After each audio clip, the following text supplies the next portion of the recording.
शुरुआत करेंगे बड़ी खबर के साथ में। छत्तीसगढ़ में नक्सलियों पर हुआ है बड़ा एक्शन। सुरक्षा बलों से मुठभेड़ में 7 नक्सली मारे गए हैं। सुरक्षा बलों ने हथियार भी बरामद किए हैं। तो छत्तीसगढ़ से बड़ी खबर है, नक्सलियों को लेकर बड़ा एक्शन। सुरक्षा बलों से मुठभेड़ में 7 नक्सली मारे गए हैं। छत्तीसगढ़ से बड़ी खबर इस वक्त की, जहां नक्सलियों पर लिया गया बड़ा एक्शन। सुरक्षा बलों ने लिया एक्शन। छत्तीसगढ़ में नक्सलियों पर यह बड़ा एक्शन है। बड़ी जानकारी इस वक्त छत्तीसगढ़ से आ रही है नक्सलियों को लेकर, ये बड़ी जानकारी इस वक्त है। और खबर यह है कि छत्तीसगढ़ में नक्सलियों पर बड़ा एक्शन लिया गया। पलक, बिल्कुल, तो जानकारी यह है कि मुठभेड़ में अब तक 7 नक्सलियों की मौत हो गई है। अबूझमाड़ की खबर है, जहां पर सुरक्षा बल और नक्सलियों के बीच में मुठभेड़ हुई। अब तक आपको बता दें कम से कम 7 वर्दी पहने नक्सली मारे गए, ये जानकारी है। और एनकाउंटर अभी भी वहां पर जारी है।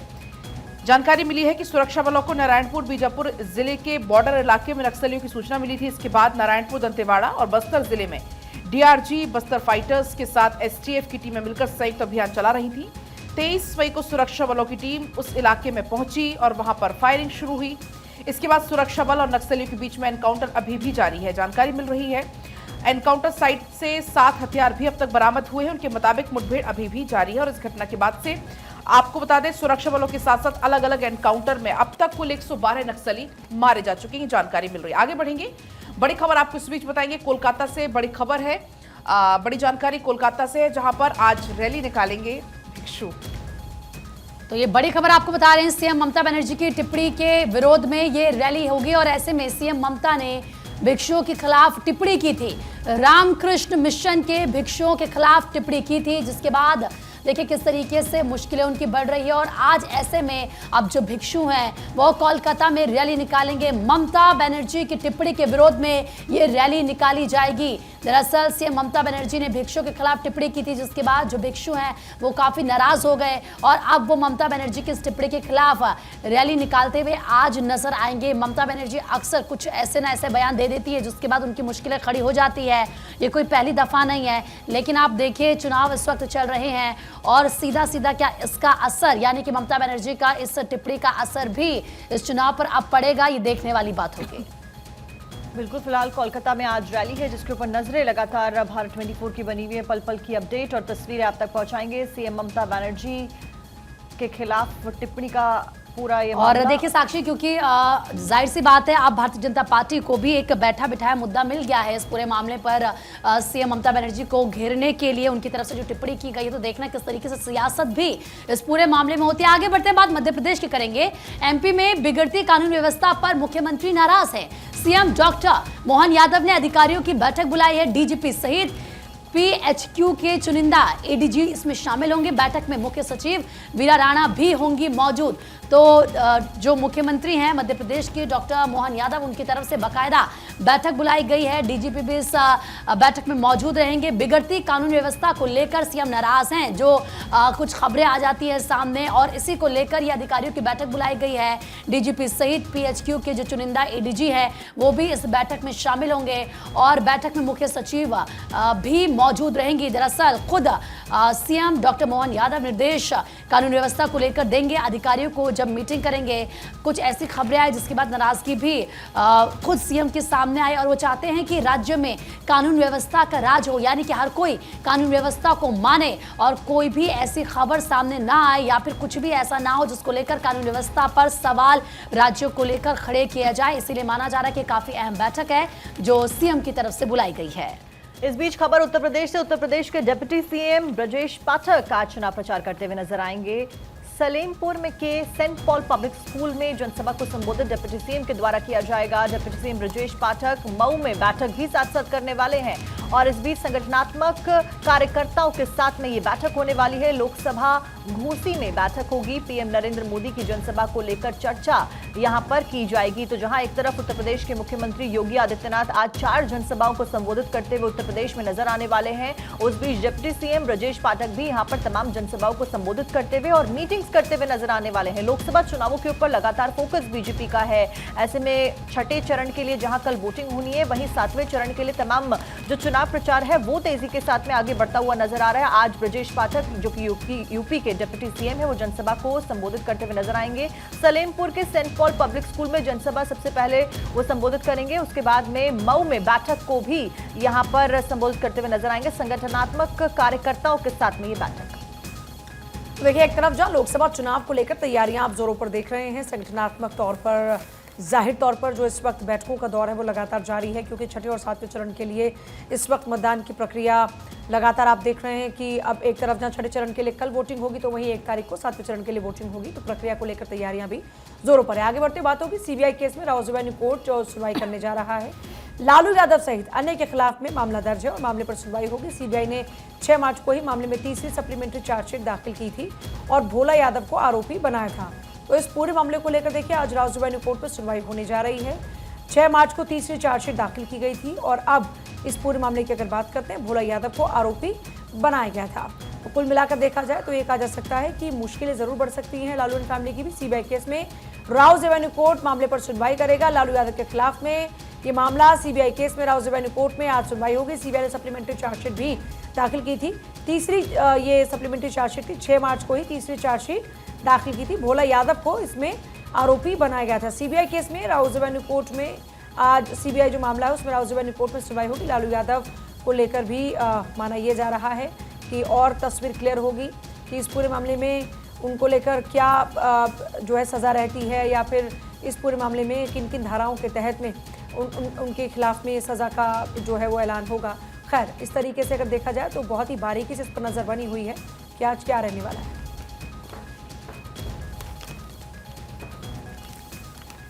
और अब चलिए आगे बढ़ेंगे। ऋषिकेश एम्स के वार्ड में पुलिस ने बोलेरो दौड़ाई, ये जानकारी मिली है। आरोपी को पकड़ने के लिए कदम उठाया गया।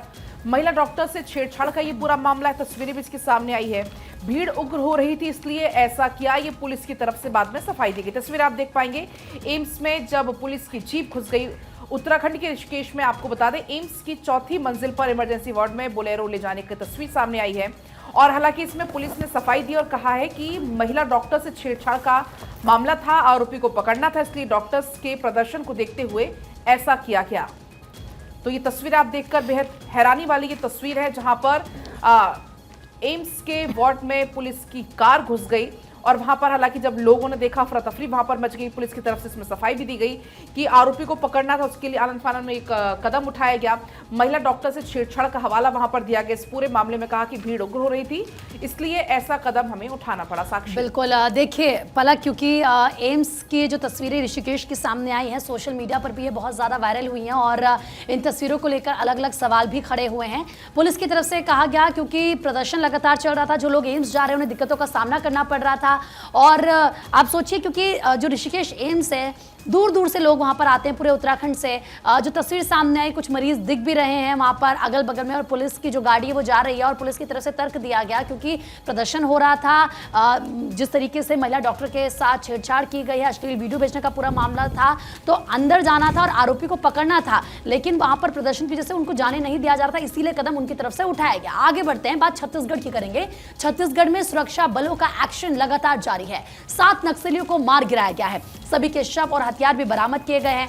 ऑपरेशन पर निकले थे 1000 से ज्यादा जवान। छत्तीसगढ़ में सुरक्षा बलों ने गुरुवार को यानी कि कल 7 नक्सलियों को मार गिराया। 2 माओवादियों की बॉडी नारायणपुर पुलिस और 5 नक्सलियों के शव अबूझमाड़ पुलिस ने बरामद किए हैं। घटनास्थल से भारी मात्रा में हथियार भी बरामद किए गए। बीजापुर, दंतेवाड़ा और नारायणपुर जिले में लगातार कार्रवाई की गई, क्योंकि नक्सल प्रभावित इलाके हैं। और देखिए, कल भी न्यूज़पेपर्स में खबर छपी थी कि किस तरीके से जो नक्सली हैं उनसे लगातार कहा जा रहा है कि आप सरेंडर कीजिए। मुख्य धारा में उन्हें लाने के लिए उनसे ही पूछा जा रहा है कि बताइए क्या आपकी मांग है जिससे आप मुख्य धारा में आकर जुड़ें। लेकिन जो बड़े नक्सली हैं वह ऐसा कभी भी नहीं करते हैं और लगातार आप देखिए, सुरक्षा बलों की तरफ से जब एक्शन जारी है, छत्तीसगढ़ में सुरक्षा बलों ने कार्रवाई की है। 1000 जवान निकले थे इसमें, तो 7 नक्सलियों को मार गिराया गया है। क्योंकि आप देखिए, गृह मंत्री अमित शाह पहले क्लियर कर चुके हैं, नक्सलियों को कह चुके हैं या तो आप सरेंडर कीजिए वरना फिर आपका खात्मा तय है। इस बीच खबरों में बढ़ते हैं आगे। अगली खबर का भी रुख कर लेते हैं। पटियाला से खबर। पटियाला में प्रधानमंत्री नरेंद्र मोदी ने एक स्टेटमेंट दिया। भगवंत मान कागजी मुख्यमंत्री हैं। पीएम मोदी ने कहा, इंडी गठबंधन ने सीएए के नाम पर दंगे भड़काए। विरोध करने आते किसानों को पुलिस ने यहां पर हाईवे पर घेरा, ये भी पीएम ने कहा। पंजाब के पटियाला में गुरुवार को प्रधानमंत्री नरेंद्र मोदी ने चुनावी रैली की। इस दौरान उन्होंने सीएम, जो कि पंजाब के सीएम भगवंत मान है, उनके ऊपर जमकर निशाना साधा और उन्हें कागजी मुख्यमंत्री बता दिया। और इस तरीके से इंडी गठबंधन के ऊपर निशाना साधते हुए नजर आए। और पूजा पंजाबी वेशभूषा में भी प्रधानमंत्री यहां पर देखे गए। देखिए, जाहिर तौर पर पीएम मोदी जब भी जहां पर भी जाते हैं वहां के पूरे रंग में रंग जाते हैं जी। और ऐसे में आगे बढ़ते हुए बात करेंगे हरियाणा की। आप कुछ ऐड ऑन करना चाह रहे हैं? बिल्कुल पूजा, क्योंकि दैनिक भास्कर में बहुत ही इंटरेस्टिंग हेडलाइन दी गई है और क्योंकि कल प्रधानमंत्री वहां पर थे तो देखिए किस तरीके से प्रधानमंत्री ने ये कहा 71 में होता तो करतारपुर साहिब लेकर ही पाक फौजी छोड़ता। दरअसल उन्होंने ये क्यों कहा, 1971 में जो जंग हुई थी प्रधानमंत्री ने इसका जिक्र किया और कहा कि 1971 की जंग के बाद 90,000 से ज्यादा पाकिस्तानी सैनिक हमारे कब्जे में थे। मैं विश्वास से ये बात कहता हूं कि अगर उस समय मोदी होता तो उनसे करतारपुर साहिब लेकर रहता और इसके बाद ही पाक फौजियों को छोड़ता। तत्कालीन सरकार ऐसा नहीं करवा पाई और 70 साल तक हमें करतार साहिब के दर्शन दूरबीन से करने पड़े थे। देखिए, जाहिर तौर पर ये बड़ी बात है और सेंटीमेंटल जो कनेक्ट है वो जरा आप समझिए। करतारपुर साहिब की अगर बात करते हैं, आपको याद होगा कॉरिडोर तैयार हुआ, लोगों को जाने का वहाँ मौका मिला, एक जो सेंटीमेंट है। और क्योंकि पंजाब की आप बात कर रहे हैं, सिख कम्युनिटी है, दूसरा दिल्ली में बात करते हैं सिख कम्युनिटी है, देश के अलग अलग राज्यों में सिख कम्युनिटी है और सीधे करतारपुर का जब जिक्र होगा तो इससे पूरा सिख कम्युनिटी को एक मैसेज जाता है। और देखिए, बीजेपी की एक खासियत भी है कि आप बहुत ही बारीकी से जो गणित रहता है, मतलब एक एक बयान को अगर आप देखें तो उसका सीधे तौर पर किस तरीके से सियासत से जुड़ाव है, लोगों के साथ में जुड़ाव है, वो आप महसूस कर सकते हैं। आगे बढ़ते हुए पंजाब न सिर्फ पीएम मोदी पहुंचे बल्कि बात हरियाणा की भी करेंगे, क्योंकि पंजाब हरियाणा सटे हुए हैं। हरियाणा में पीएम मोदी ने ये कहा कि कांग्रेस राम को हटाना चाहती है, आरक्षण छीन मुसलमानों को देगी।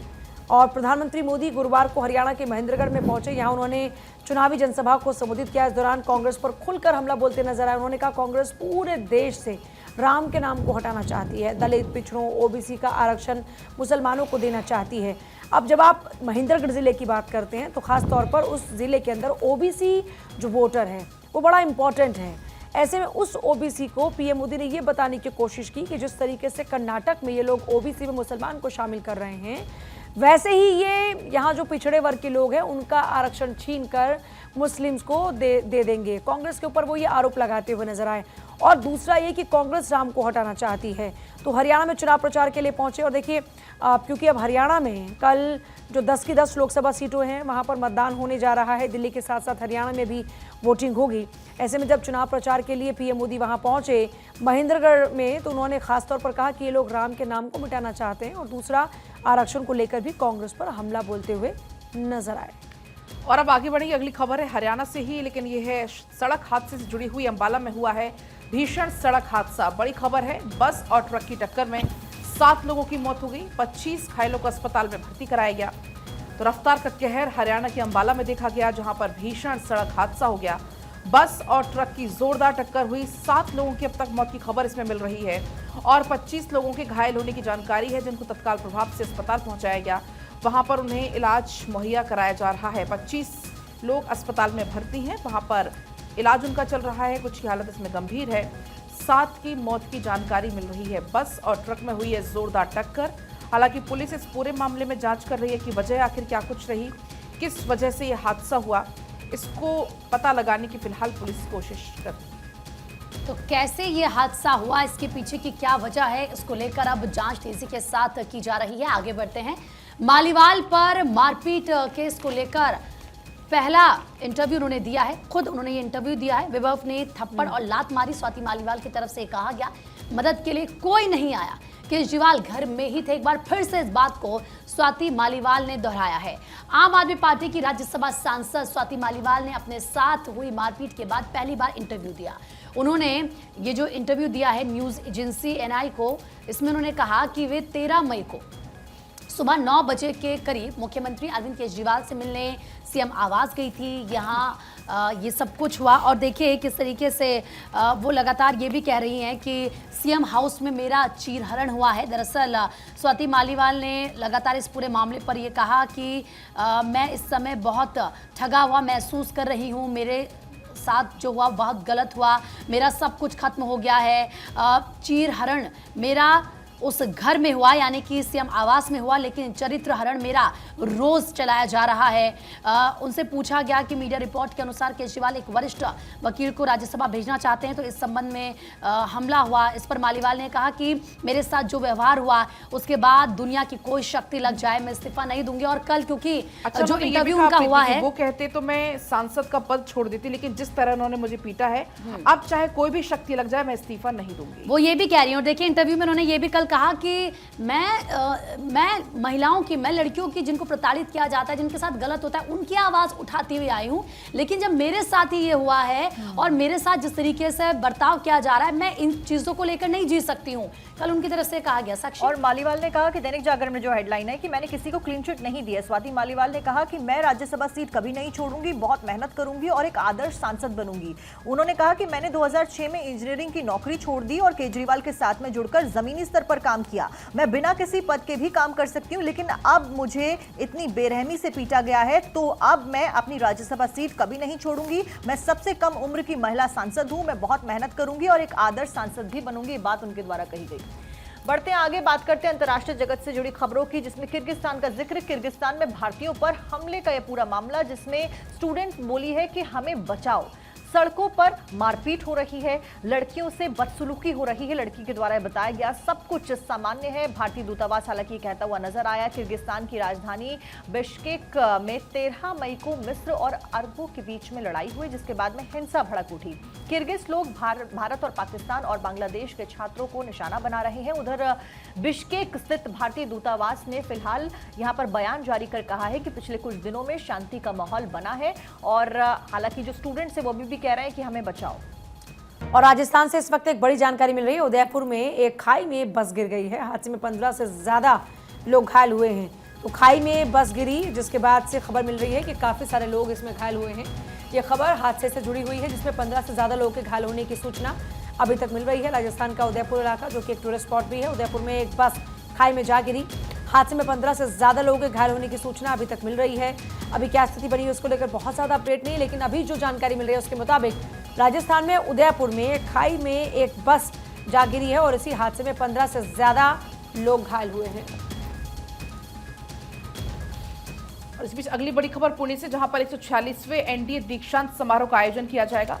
NDA spring term 2024 passing out parade का आयोजन, सेना प्रमुख जनरल मनोज पांडे शामिल इसमें हुए। नेशनल डिफेंस अकादमी, जिसके लिए दीक्षांत समारोह का आयोजन, और उसकी तस्वीरें भी आपकी टीवी स्क्रीन पर हैं। यहाँ पर परेड का भी आयोजन किया जा रहा है और तस्वीरें आप देख पाएंगे जहां पर ये परेड का आयोजन, सेना प्रमुख यहाँ पर मौजूद। 146वां दीक्षांत समारोह, इसमें 205 कैडेट्स को स्नातक की डिग्री भी प्रदान की गई और ये तस्वीरें भी आपको लगातार हम दिखा रहे हैं। 205 कैडेट्स हैं जिनको स्नातक की डिग्री इसमें दी गई। रक्षा मंत्रालय के बयान में ये जानकारी मिली है। इसके अलावा मित्र देश के भी 17 कैडेट्स हैं जिनको डिग्री प्रदान की जानी है। तस्वीर आपकी टीवी स्क्रीन पर है। दीक्षांत समारोह एनडीए का, इस दीक्षांत समारोह के मुख्य अतिथि जो कि केंद्रीय विश्वविद्यालय के कुलपति और शिमला स्थित हिमाचल प्रदेश विश्वविद्यालय के कुलपति हैं सत्य प्रकाश बंसल, जो कि मौजूद। और ये तस्वीर आप देख सकते हैं, 3 साल के पाठ्यक्रम का प्रमाण पत्र इस दौरान दिया गया। देखिए बिल्कुल 146वें एनडीए दीक्षांत समारोह में 205 कैडेट्स एक तरफ अपनी कड़ी मेहनत के बाद में आखिरकार अपने मुकाम को पाने वाले हैं। तो ये देखिए तस्वीरें लगातार इस वक्त आप देख रहे हैं। राष्ट्रीय रक्षा अकादमी के 146वें पाठ्यक्रम का दीक्षांत समारोह, जो कि 23 तारीख को पुणे स्थित एनडीए के हबीबुल्ला हॉल में आयोजित किया गया। कुल 205 कैडेट्स को जवाहरलाल नेहरू विश्वविद्यालय से प्रतिष्ठित स्नातक की डिग्री प्रदान की गई और दीक्षांत समारोह के जो मुख्य अतिथि रहे वो धर्मशाला स्थित हिमाचल प्रदेश केंद्रीय विश्वविद्यालय के कुलपति रहे। तस्वीरें फिलहाल आप देख रहे हैं, ये पुणे की तस्वीरें फिलहाल आप देख रहे हैं।